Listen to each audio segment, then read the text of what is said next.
Pamiarsa pikeling cap gomeh kamargiang antuk ngemargiang tradisi nulak bale utawi cisua begenah ring klenteng lingguam kiok eks pelabuhan Buleleng.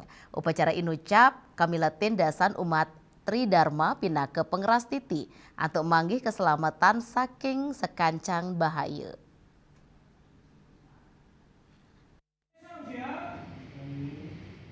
Dawagala semeng, umat sampun ngosekin klenteng Lingguang Kiong Singaraja, antuk ngaturang pengobaktian Ciswak, upacara inucap kepimpin rohaniawan antuk nguacen doa keselamatan miwa pembakaran hiu, manut pengurus klenteng Lingguang Kiong, Gunadi, Ciswak pinake dreste sane sampun ketami dukiriin keramet Tionghoa, sani medui tetujon, nulak bale, saumersiang angge saking sekancaning male.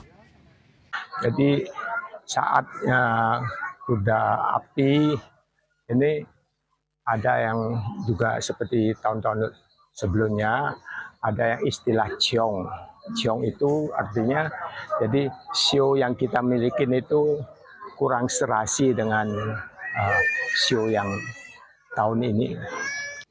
Lianan punika, silih tunggil umat sani ngemeletin Ciswak, Lim Chunwa Maosang, sampun rajak ngemeletin acara Ciswak, dan ngabdiang ke ijen kesehatan tur dirgayuse.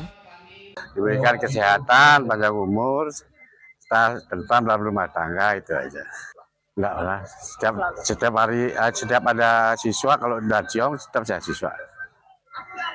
Itu sudah tradisi buat keluarga saya. Ring pemargi inucap umat makte aturan sekadi buah miwa janganan, pinake Cina Bakti, sane kaptiang side manggi kauripan sane Sukerte. Ya Seriuli, Bali TV.